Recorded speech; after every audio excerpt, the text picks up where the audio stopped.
합쳐가지고 하나님의 목적을 이끌어 가십니다. 우리 인생 가운데. 마이너스를 플러스가 되게 하시는 분이 하나님이에요. 이것을 깨달아야 해요. 신앙생활 할 때 성도는. 근데 이걸 가능하게 하는 게 순종이고, 순종을 통해서 우리는 신앙적 계산을 배웠잖아요. 오늘 그죠? 사업적 계산하고도 달라요. 수학적 계산하고도 다르고. 이렇게 살아가도 큰 손해는 없을 수 있어요. 그런데 적어도 우리가 하나님 알고 하나님 백성으로서 하나님을 섬기기 원하고 그 부르심에 합당한 삶을 살기 위해서는 이것 가지고는 큰일 못해요. 생각해 보세요. 1 심었으면 1 나오는 게 수학이고 1 심어서 잘 나오면 3, 4 나오는 게 사업이라고 치면 정말 사업적 수단이 좋은 사람은 10도 나오겠죠. 이거 가지고는 하나님께서 원하시는 우리에게 주신 어떤 비전들을 이루어가기가 쉽지 않다고요. 네. 예를 들어서 우리 이제 김정리 집사님은 여러분 다 아시겠지만 이 런던 근교에 큰 그 선교센터를 하나님께 봉헌하고 그 선교센터 안에서 이런저런 많은 선교적 그 시너지 효과들이 나오게끔 하는 게 집사님의 비전이에요. 그거 집사님 얼마면 될까요? 얼마면 될까요? 60억이요? 너무 작게 부르셨어요. 60억. 아니 100억 합시다. 에이, 내 돈도 아닌데 뭐. 100억. 자 보세요. 수학적 계산하려면 내가 100억이 있어야 돼요. 그래야 그거 짓는 거예요. 그죠? 사업적 계산으로 해도 적어도 3, 40억은 있어야 돼요. 그래야 이거 짓고 나머지 융자 얻고 해서 하잖아요. 100억을 이루어내잖아요. 그런데 아까 뭐라 했어요? 좋은 씨앗이 좋은 땅에 떨어져서 열매를 맺기 시작하면 30에서 60에서 100배가 맺힌다고 했고 이삭도 그 해에 농사를 지었고 하나님께서 축복하심에 그게 100배가 되었어요. 그죠? 그러면 이것은 1억이라고 하는 작은 돈만 있어도 가능해진다는 거예요. 순종하면. 그 비전이 확실해지면. 이거는 지금 우리가 노름하자는 게 아니에요. 예, 믿음의 사람들이 이렇게 살아왔다고요. 지난주에 제가 설교할 때 누구 얘기했습니까? 고아들의 아버지 조지 밀러 얘기했잖아요. 조지 밀러. 그 사람이 돈이 있었어요? 없었어요. 시작했어요. 얼마 전에 제가 이런 얘기 하나 들었어요. 어떤 분이 가난한데 자기도 가난한데 더 가난한 사람 보면서 뭔가 할 일이 없을까를 고민해 보는 거예요. 그러다가 내가 더 가난한 사람들을 위해서 국수를 삶아줘야지 라고 하고는 광고를 냈어요. 내가 오늘부터 국수를 삶아주니까 오시라고. 대부분 사람들이 지나 먹지 그랬어요. 대부분의 사람들이 90% 이상 사람들이. 그 다음에 10% 중에서 몇 명은 진짜 하나하나 보러 온 거예요. 먹지는 않고 그냥 당신 다른 사람 주라고. 나머지 몇 퍼센트 사람들이 먹으러 왔어요. 그 처음에 국수를 삶아준 게 5에서 6그릇이에요. 그 다음날 또 해요. 그것은 할 수 있으니까 국수니까. 근데요 가다 보니까요 어느새 몇천 그릇을 해요. 몇천 그릇을 하루에. 그거 어떻게 하겠어요? 처음에 5그릇 할 때 1000그릇 생각하면 그건 난 못하는 거예요. 죽어도 못하는 거예요. 이거 어떻게 내가 해요?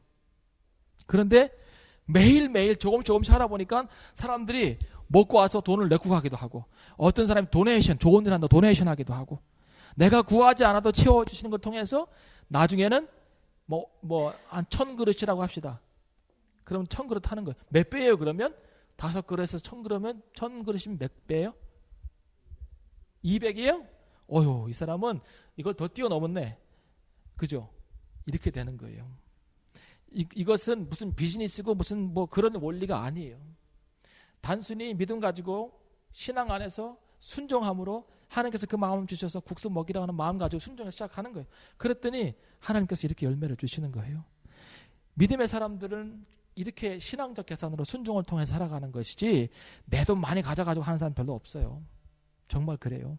그러니까 꿈을 가지시고 비전을 가지시고 소망을 가지시고 지금 내가 할 수 있는 일부터 찾아서 믿음으로 순종하시면 마이너스가 플러스가 돼요. 이게 안식년의 원리예요. 안식년은요, 잘 읽어보시면 안식년 할 때 하나님께서 무슨 말씀하셨냐면 여호와를 위하여 안식하라 그랬어요. 여호와를 위해서. 안식년은 단순히 내 몸을 쉬는 게 아니에요. 안식년은 관계의 회복이에요. 관계의 회복. 여호와께 안식하라잖아요. 그게 뭐냐면 하나님과의 관계를 그 7년 동안 좀 더 깊이 하라는 거예요. 농사 지으면서 일하면서 바쁘면서 어떻게 하나님과 관계를 잘하겠어요. 그러니까 7년째 되는 해는 쉬면서 하나님과의 관계를 잘하는 거예요. 쉬면 땅이 회복되잖아요. 그죠? 자연과의 관계를 회복하라는 거예요. 인간이 한 인간으로 살면서. 그 다음에 그 나온 것들 가지고 이웃을 섬기잖아요. 그죠? 이웃과의 관계를 회복하는 거예요. 이 안식년은 관계에 관한 거예요. 그런데 사람들이 왜 안식을 못하냐면 하나님께서 안식년을 주셨을 때 이 안식년은 관계를 위한 것인데 여기 이익을 따지니까 한 해 농사 못 지면 내가 그 해에 먹을 게 없는데라고 생각하면서 이익을 따지니까 이거 못하는 거예요. 자, 그럼 우리 삶이 얼마나 이익적으로 나아갑니까? 성도의 삶이 가정 안에서도 그렇고, 그죠? 굉장히 많은 사람들이 이익에 집중해 살아가요. 이익이 안 되면 안 하고 이익이 되면 해요. 근데 하나님은 관계를 더 중요하게 여기세요. 회사는요, 이익이나 실적에 따라서 움직이는데요. 실적 안 좋으면 잘라요, 바로. 예. 그 사람 관계 잘해. 사람 좋아. 일 못하면 잘라요. 사람 좋은 사람 필요 없다는 거예요. 일 잘하는 사람 필요하지. 근데 하나님의 나라는 그렇지 않아요. 하나님의 나라는 관계예요. 관계. 관계를 잘 세워나가야 돼요. 그러면 이 관계를 통해서 하나님께서 이익을 가져오신다. 소출을 풍성하게 하신다고요. 이것이 교회와 세상 비즈니스와 그 다음에 그 교회 공동체의 다른 부분입니다. 이것이 엄밀하게 보면. 그래서 이 얘기를 더 해드리고 싶었어요. 설교 시간은 짧았어요. 예, 밥 먹는 시간 지나면 안 돼요. 예, 맞습니다. 그러니까 하나님을 사랑하는 자, 그죠? 곧 그 뜻대로 부르심을 입은 자들에게는 모든 것이 합력하여 선을 이룬다 그랬잖아요. 그죠? 이 all things가 포지티브한 것만 있지 않아요. 하나님을 사랑하는 자, 그리고 하나님의 뜻대로 부르심을 입은 자. 그 말은 뭐냐면 하나님의 사랑으로 구원을 받았고, 그리고 하나님의 뜻대로 부르심을 받았기 때문에 부르심이 있는 것이고, 그죠? 그러니까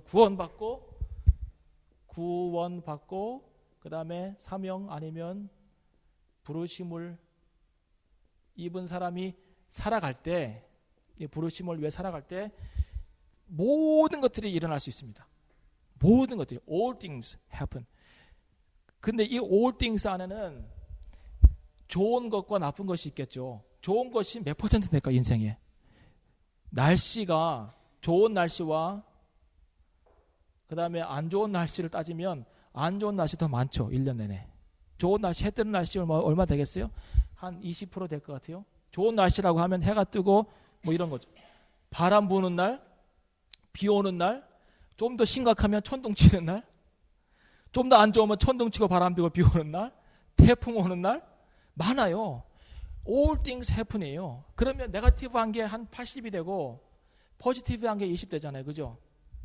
그런데 하나님께서는요, 이 포지티브한 20% all things 안에서 이게 정말 좋다, 감사하다, 만족한다 라고 하는 20%만 가지고 일하시는 것이 아니라 이 네거티브한 80%까지도 같이 사용하셔서 결국에는 포지티브한 걸 끌어내신다니까요. 우리 인생 가운데.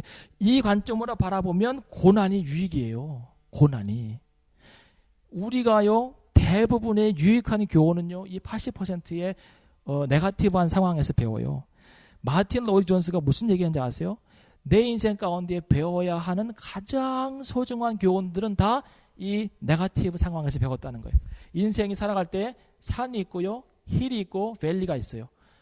여기는 행복할 때, 만족할 때, 여기는 힘들 때, 고난, 그리고 힘들 때 고난이 겹치고 뭐 어려움의 때예요. 근데 all things라는 것은 이걸 합치는 거거든요. 그죠? 그런데 대부분의 사람들이 이걸 싫어해요. 이거 싫어할 수밖에 없죠. 저도 싫어해요, 이건요. 그런데 이것을 다 거치고 하나님의 은혜 가운데 거하고 결국은 이 부르심과 사명을 이룬 사람들은요, 여기에서 하나님을 깊이 발견하고 힘을 얻고 용기를 내어 살아감으로 결국 이걸 이뤄낸 거예요. 다윗도 그랬어요. 요셉도 그랬어요. 요셉한테 플러스 되는 거는요, 마지막 그가 총리 될 때밖에 없었어요. 다 마이너스예요. 팔리죠. 형들이 죽이려고 하죠. 구덩이에 들어갔죠. 건져져서 팔리죠. 종됐죠. 모함받죠. 감옥 가죠. 계속 네거티브로 내려가는 거예요, 인생이 이렇게.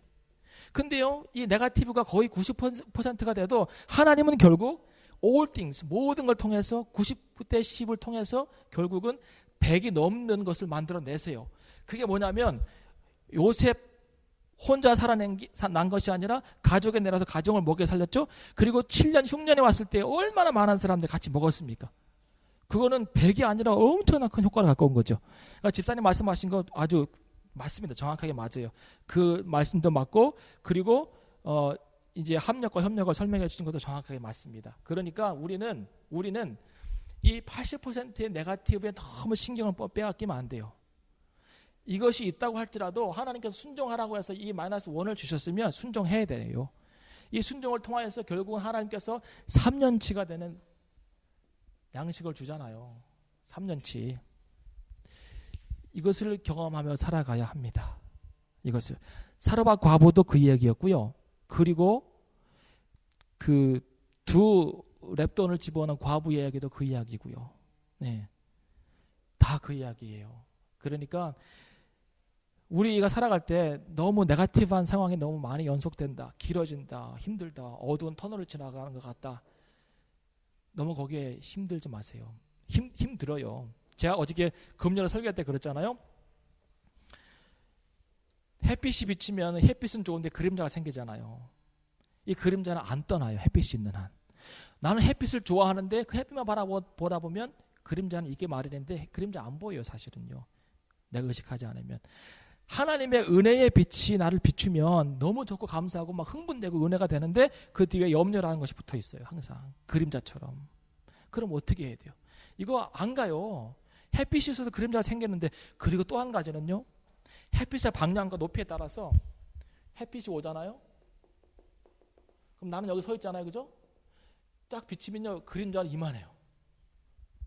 그럼 염려가 더 커 보여. 이게 얼마나 큰지 몰라요. 여기에 눌리지 말라는 거예요.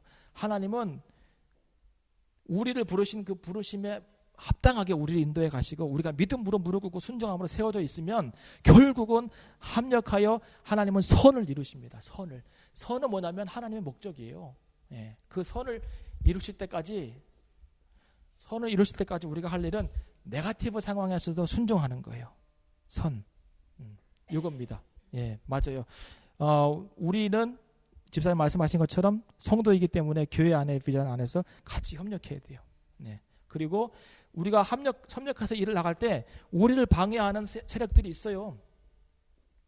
왜 없겠어요?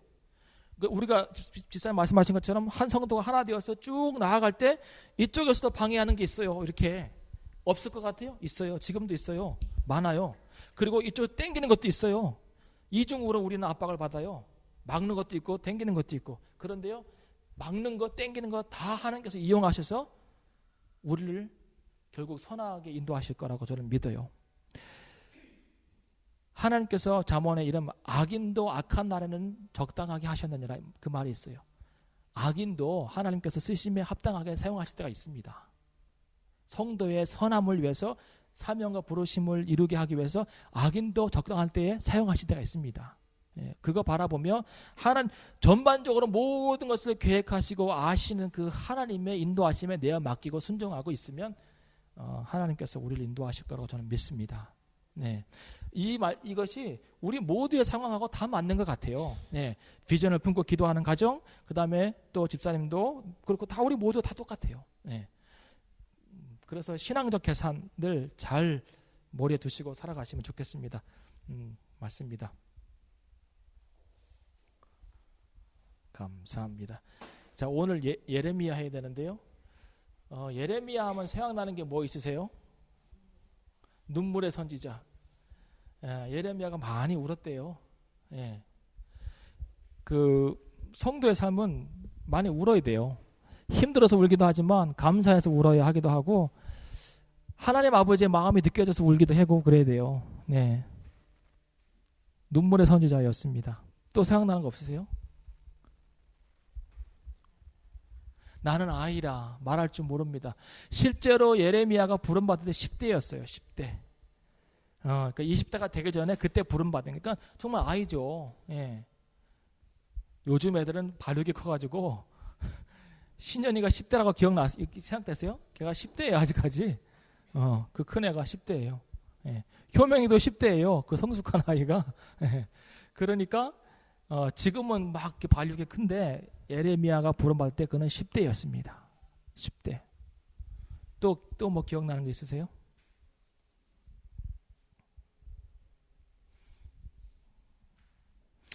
예레미야 뜻이 하나님께서 지명한 사람이란 뜻입니다.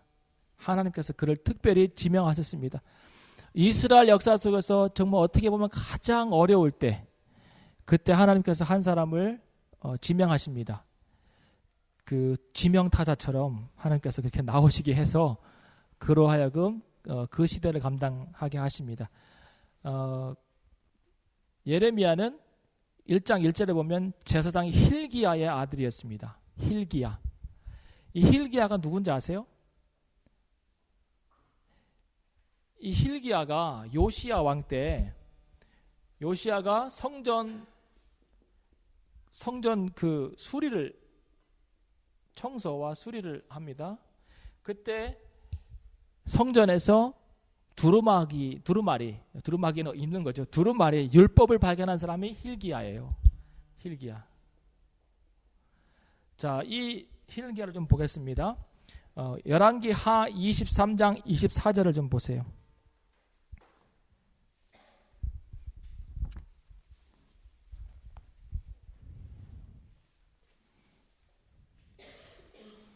열왕기 하 23장 24절.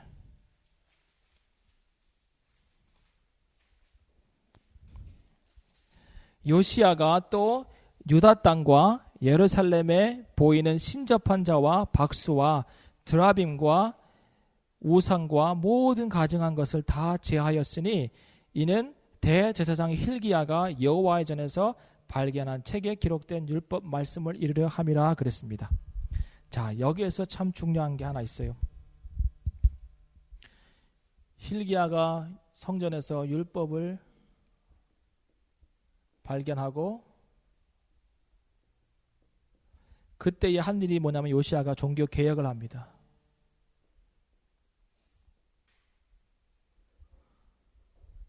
종교 개혁의 시발점이 뭐였냐면 율법을 발견한 거예요. 율법을. 중요한 게 하나 있습니다.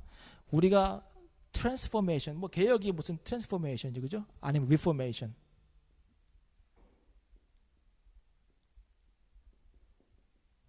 아니면 이거는 변화고 리포메이션은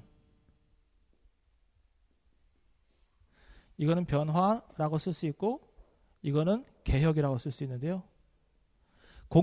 공통된 단어가 있지 않습니까? 그죠? formation이에요. formation. formation이 뭐예요? 형태예요, 형태.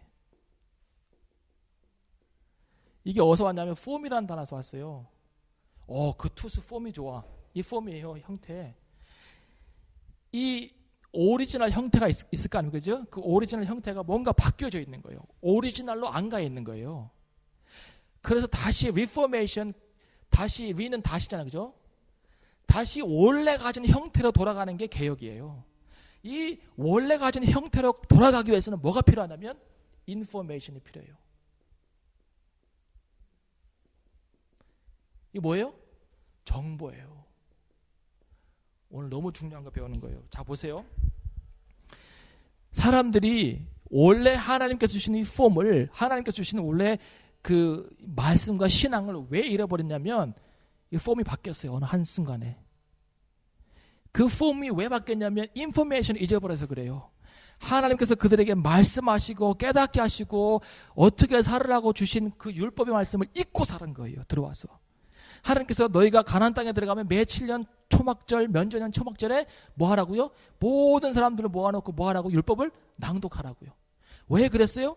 끊임없이 인포메이션을 주어서 포메이션에 대한 정보를 계속적으로 줌으로 그 폼을 잊어버리지 않도록 하기 위해서 율법을 낭독하라고 한 거예요.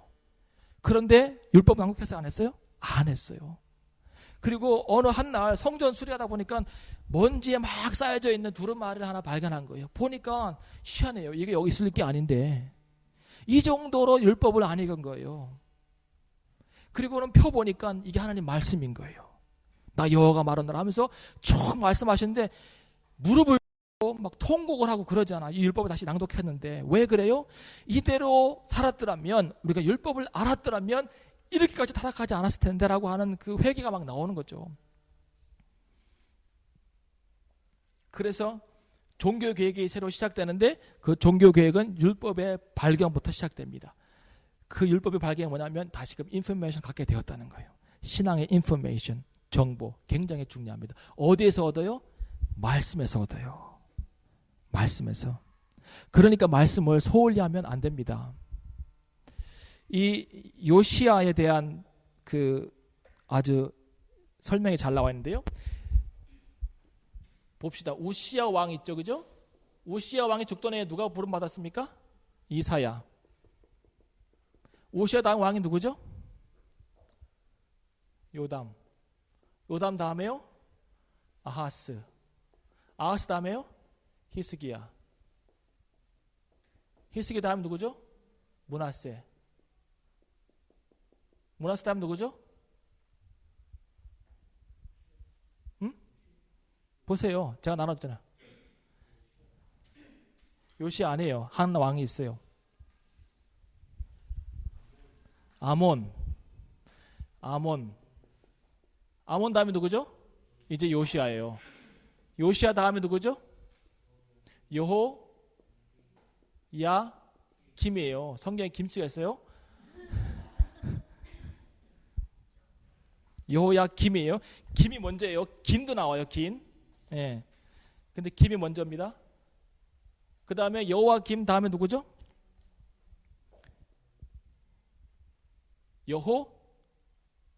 여호아하스.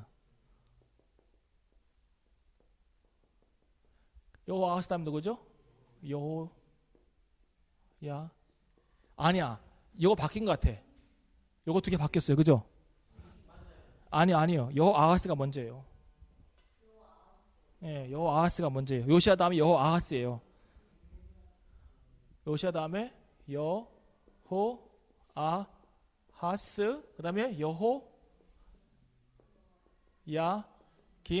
그 다음에 여기 누구요? 시드기야.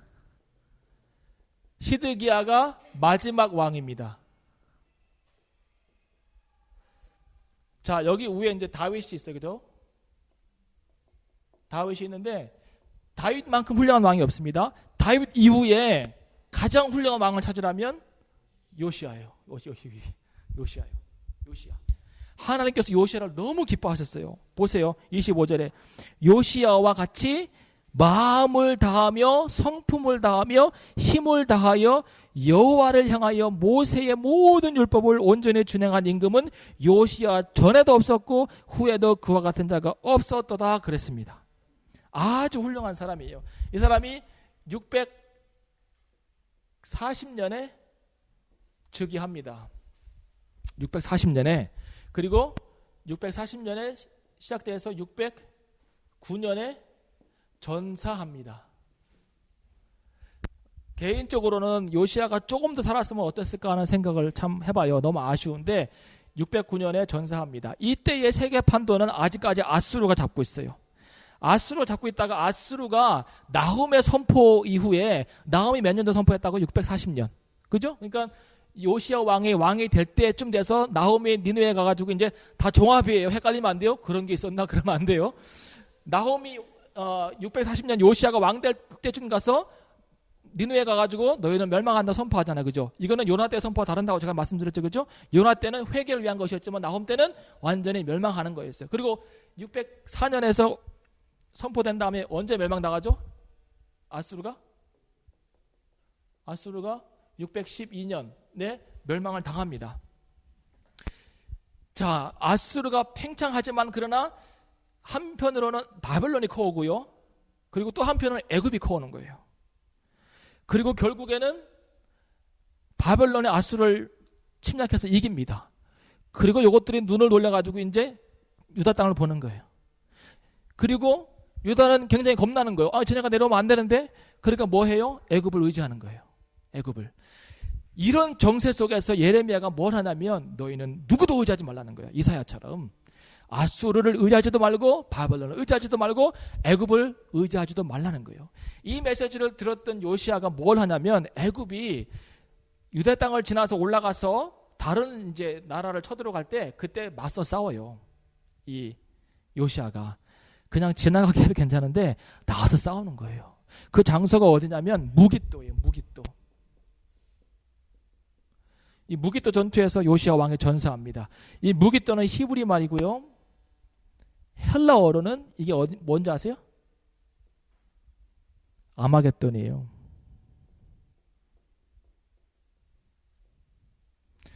그래서 마지막 때 전쟁이 아마겟돈이잖아요. 그죠? 이 전쟁을 여기서 한다고 하는 사람들이 많이 있어요. 이름이 똑같아가지고. 그거는 가봐야 알아요. 가봐야 알아요. 쉽게 얘기할 수 있는 부분이 아닙니다. 그래서 요시야 왕이 이제 왕이 돼서 609년까지 하고요. 그 다음에 여호아하스. 이 사람 3개월 해요. 요아김 11년, 여호아긴 3개월, 시드기야 11년. 재밌죠? 우리가 얼마나 머리가 안 좋은지 아시고 여호아하스한테 넌 3개월 해. 여호아긴 너 11년 하고 야 반복시켜야 되니까 너 3개월만 해라. 네, 그런 것 같아요. 여호아하스는 요시아의 두 번째 아들인 것 같아요. 원래 첫 번째 아들이 왕이 돼야 되는데 두 번째 아들이 먼저 왕이 됩니다. 왜 그런지 아세요? 애굽이 들어와서 그래. 애굽이 얘를 세워놓은 거예요. 애굽 정권에 와가지고. 그리고 끌려가고 그 다음에 여호야김이 왕이 됩니다. 첫째 아들이에요. 누구예요? 요시야 왕의 첫째 아들. 그리고 여호야김의 아들이 여호야긴이에요. 근데 3개월밖에 못하고요. 시드기야는 요시아의 막내 아들이에요. 요시아의 막내 아들이 시드기야입니다. 이 여호야긴 왕이 누구한테 끌려가냐면 바벨론에 끌려가요. 여호아하스는 애굽에서 세운 왕이라면 왜 애굽에서 세웠을까요?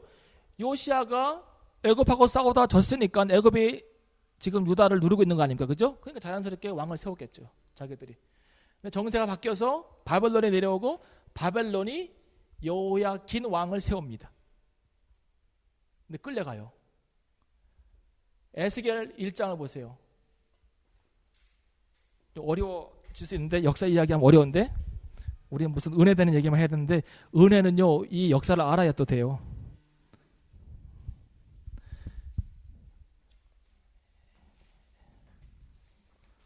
에스겔 1장을 보시면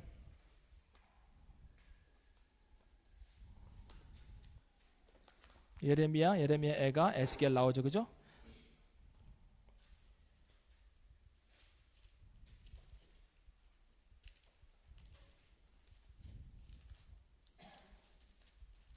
에스겔 1장에 보세요. 1장 2절에 보면 여호야긴 왕에 사로잡힌 지 5년 이라고 나오잖아요. 그죠? 여호야긴 왕에 사로잡힌 지 5년. 여호야긴이 언제 사로잡혔냐면요. 597년에 잡혀갔어요. 그러니까 사로잡힌 지 5년이니까 에스겔은 BC 592년에 부름받은 거예요. 2년에. 이런 역사적 배경이 있습니다. 그러니까 예레미야와 동시대 예언자는 찾으라면 에스겔. 또 하나 공통점이 있어요. 예레미야하고 에스겔 또 하나 공통점이 있어요. 뭘까요? 3절에 나오는데요. 에스겔 1장 3절. 제사장의 아들이에요. 제사장의 아들. 둘 다. 그리고 또 하나 제사장의 아들인데 선지자가 된 사람이 있어요. 신약시대에. 세례 요한. 세례 요한도 선지자 들어갑니다. 마지막 선지자. 자, 그러니까 예레미야는요. 선지자의 아들로서 제사장의 아들로서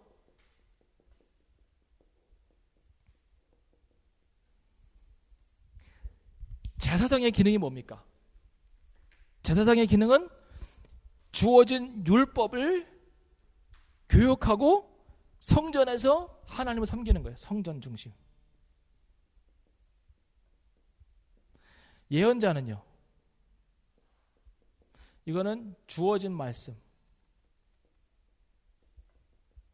예언자는 이게 기록되어 있는 말씀이에요. 기록되어 있는 말씀, 율법이죠. 예언자는 그 시대에 주어지는 말씀. 그리고 여기는 성전 중심이 아니고 세상에서 사역하는 거예요. 예레미야의 위치가 얼마나 어려운지 여러분 생각해 보세요. 아버지가 제사장이고 그 아버지를 비롯한 모든 친척들이 다 성전에 섬기는데 예언자 예레미야는 그 성전을 비판하는 거예요. 성전을. 아버지의 일과 친척들의 일과 거기에 같이 연루되어 있는 모든 제사장들의 일을 하는 거예요. 힘들었을까요? 쉬웠을까요? 굉장히 힘든 일이에요. 예레미야는 민족 반역자로 몰렸어요. 왜 그래요? 이 나라는 망한다는 거예요. 이 나라는 이제 희망이 없고 하나님 외에는 소망이 없는데 너희가 하나님께 소망을 두지 않으니까 회개하라고 해도 회개 안 하니까 예레미야 촌 전체에 1장부터 마지막까지 회개하라는 얘기를 11번 해요. 11번. 그런데 한 번도 안 들어요. 이스라엘 백성들이. 그리고 계속 그 길로 가는 거예요. 브레이크가 있는 것은 좋은 거예요. 죄는요. 가속도가 붙어요. 눈덩이 하나 위에서 굴려보내면 그게 막 커지고 가속도 붙어가지고 밑에 있는 사람은 진짜 깔려주는 것처럼 죄는 그런 게 있어요. 가속도가 붙어서 브레이크가 없으면 안 되는데 하나님께서 예언자를 보내주셔서 브레이크 밟으라고 계속 얘기해 주는데 못 서는 거예요. 못 서는 거예요. 계속 가는 거예요. 계속. 그래서 결국은 586년에 끌려가는 거죠. 이 제사장의 아들의 위치로 성전을 향하여 선포하고 거기 하나님 안 계시다고 얘기하는 것이 굉장히 어려웠을 것 같은데 예레미야 그 일을 해냅니다. 하나님의 신에 감동된 사람은 이 일을 할 수밖에 없어요. 그 얘기가 7장에 나와요. 오늘 뭐 다음 주에 더 예레미야 더 하기로 하고 오늘 7장만 먼저 공부하고 마치도록 하겠습니다. 예레미야 7장을 한번 보세요.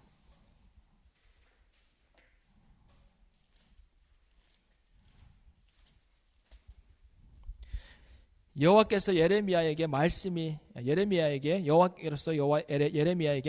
임하니라 가라사대 너는 여호와의 집 문에 서서 이 말을 선포하여 이르기를 여호와께 경배하러 이 문으로 들어가는 유다인들아 다 여호와의 말씀을 들을지어다. 만군의 여호와 이스라엘의 하나님이 이같이 말씀하시되 너희 길과 행위를 바르게 하라. 그리하면 내가 너희로 이곳에 거하게 하리라.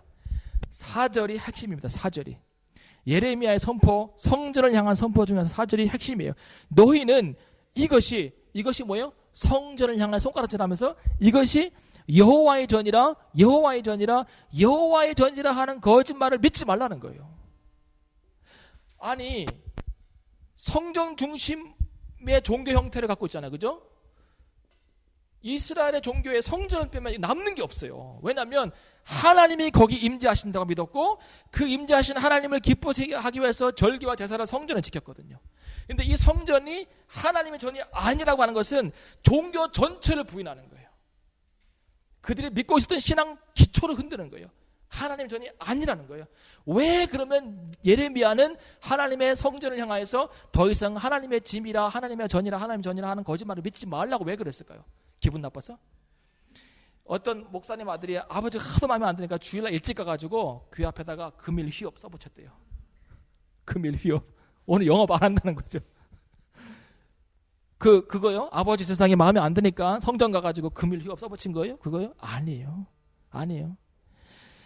믿음의 눈으로 하나님을 바라보고 이스라엘 백성들의 삶을 보니까 하나님 여기 안 계신 거예요.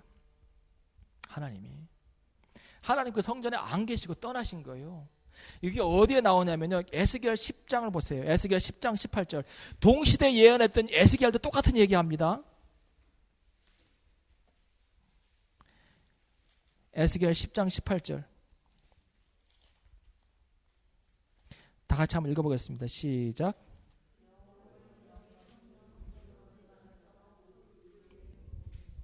하나님의 영광이 성전을 떠난 거예요. 그럼 왜 하나님의 영광이 성전을 떠났을까요? 우상 숭배가 성전까지 들어온 거예요. 성전까지. 하나님을 섬기고 하나님을 예배하는 그 성전 안에까지 우상 숭배가 들어온 거예요. 성경을 읽다 보면 여인들이요, 담무스를 위하여 애곡하고, 담무스가 뭔지 아세요? 바벨론 신이잖아요. 담무스. 동쪽을 바라보며 담무스를 해서 애곡하고, 그 일이 벌어진 거예요. 그러니까 하나님의 집 안에서 다른 신들을 섬기고 다른 신들을 우상 숭배하는 그 일들이 가증스럽게 지금 일어나고 있는 거예요. 그런데 그들은 아무런 양심의 가책을 느끼지도 않아. 예를 들면 이런 거예요. 교회가 건물을 유지하기 위해서 아침에는 자기들이 예배를 드리고 오후에는 무슬림한테 세주고 저녁에는 시크 교회한테 세주고 그런 거예요. 그런 일들이 그 시대에도 있었다고요. 그러니 하나님 계실 수 있겠어요? 못 계시는 거예요. 다시 예레미야 7장을 돌아오면 그 얘기를 하나님께 정확하게 하십니다. 7장 9절을 보세요. 너희가 도둑질하며 살인하며 간음하며 거짓 맹세하며 바알에게 분향하며 너희의 알지 못하는 다른 신에게 쫓으며 다른 신들을 쫓으며 내 이름을 일컬음을 받는 이 집에 들어와서 내 앞에 서서 말하기를 우리가 구원을 얻었나이다 하는, 가증스럽게 이 모든 가증한 일을 행하리 함이라고 했습니다. 가증스럽게 우상 숭배를 성전 안에서 하면서도 불구하고 구원받은 백성이라고 하는 얘기를 하는 거예요. 예수님께서 성전에 들어가 성전을 막 엎어버리잖아요. 그죠? 예. 그 사건 아시죠? 성전 청결 사건. 그 사건 하시면서 너희가 내 아버지의 기도하는 집을 강도의 구려를 만들었다 그러잖아요. 그죠? 그 말씀이 예레미야가 한 거예요. 11절 보세요. 내 이름으로 일컬음을 받는 이 집이 너희에게는 도적의 구혈로 보이느냐? 보라, 나 곧 내가 그것을 보았노라. 여호와의 말이니라. 너희가 거룩한 하나님의 성전을 도적의 구혈로 만들었다는 거예요. 이 비판을 예레미야가 하기 쉬웠겠어요? 아니요, 쉽지 않아요. 이거는 전면전이에요. 전면전. 혼자. 제사장이 얼마나 많았을까요? 그리고 성전을 보도하면 어떻게 되신지 아시죠? 예수님 돌아가신 이유가 뭔지 아세요? 우리를 위해 돌아가시죠. 그죠? 그런데 딴 거 없어요. 신성모독한 거예요. 그 유대교 입장에서 보면 신성모독이에요. 왜요? 내 죄를 사하노라 예수님께서 하시니까. 죄는 하나님만 사할 수 있는데. 두 번째 뭐예요? 성정모독이에요. 그리고 본인이 하나님의 아들이라고 하니까. 성정모독은 뭐예요? 이 성전을 헐라는 거예요. 내가 3년 만에 지겠다는 거예요. 이거에 걸린 거예요. 예레미야도 여기에 걸린 거예요. 성정모독.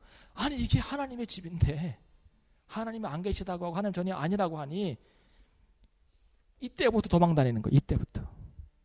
이때부터 설교 한번 진하게 하고. 그러니까요, 제가 가끔 생각해요. 성질대로 했다가는 안 되겠구나. 근데요, 하나님께서 주신 말씀도 증거해야 되잖아요. 담대해요. 아이라 10대에 있으면서 그 할 수 없다고 얘기하던 그 사람이 하나님의 신에 감동받고 하니까 하는 거예요. 예레미야는 되게 연약한 사람이에요. 아유, 하나님, 내가 진짜 내 생일을 저주합니다. 그랬어요. 태어나지 않았으면 더 좋아. 얼마나 고통스러우면, 나중에 제가 다음에 할 때는 예수님과 예레미야를 비교해 드릴게요. 비슷한 점이 많아요. 그 중에 하나는 많은 예언자들이 고난을 받았는데 예레미야만큼 고난받은 사람 별로 없어요. 고난 많이 받았어요. 뭐 하려고요? 그 authenticity, 진정성을 가지고 선포하는 삶을 살기 위해서 고난받은 거예요. 네. 그러니까 신앙생활 할 때 예수님 잘 믿고 순종하면서 그 길을 걸어가는데 고난이 오시잖아요. 기뻐하세요. 예레미야도 그랬으니까요. 그 고난이 오는 것은 내가 진짜라는 뜻이에요. 내가 진짜, 내 신앙이 진짜구나 라고 하는 간접적인 증거가 다른 사람들이 내 신앙 때문에 나를 핍박하는 거예요. 근데 또 많은 사람들이 잘못된 신앙 갖고 있으면 자기가 잘 핍박받고 있다고 또 생각하는 사람 많이 있어요. 그것도 또 위험해요. 네. 하여튼 그래요. 그러면 이제 마지막 말씀 마치면서 보세요. 하나님께서는 우리가 하나님의 성전이라고 그랬잖아요. 그죠? 우리 각자가 다 하나님의 성전이에요. 그러면 만약에 예레미야가 다시 우리 시대에 있어서 우리를 바라보면서 우리가 성전인데 하나님의 전이라고 할까? 아니면 강도의 구리라고 할까? 그 생각을 한번 해보세요. 저는 말씀을 준비하고 묵상하면서 그 생각을 해봤어요. 하나님, 내가 하나님 성전인데 성전입니까? 하나님 계십니까? 아니면 나는 강도의 구련입니까? 한번 생각해 보세요. 어떤 삶을 내가 살아가고 있는지. 예. 이스라엘 백성들의 가장 근본적인 문제는 아주 문제가 많았지만 그 중에 가장 근본적인 문제는 헛된 확신이었습니다. 확신이 나를 얼마나 좋아요. 구원의 확신. 예? 그런데 이게 헛되다는 거예요. 이 헛된 확신이 그들을 망하게 했어요. 개판으로 살고 하나님 없이 살고 우상 숭배하고 가증스럽게 살고 하면서도 불구하고 하나님 그 선에 계시고 나는 그의 백성이라고 하는 헛된 확신. 한국 교회에도 저는 이것 때문에 무너져가고 있다고 믿습니다. 우리는 괜찮다는 거. 많이 모이니까. 아니 많이 모이면 다 천국 가요? 그거 아니잖아요. 예. 헛된 확신이 제일 무서운 거예요. 신천지도 이것 때문에 그럼 잘 난리 피는 거예요. 헛된 확신. 우리만 구원받은 공동체이고 이 공동체 안에 안 들어오면 다 죽기 때문에 내가 지금 가서 막 내 부모 형제 다 살려서 데리고 오는 거예요. 헛된 확신 때문에. 무서운 거예요. 오늘 나는 헛된 확신 가운데 있는가 아니면 정말 하나님께서 주신 오리지널 그 폼 갖고 살아가는가 한번 점검해 보시기 바랍니다. 이것이 예레미야가 주는 예언적인 메시지입니다.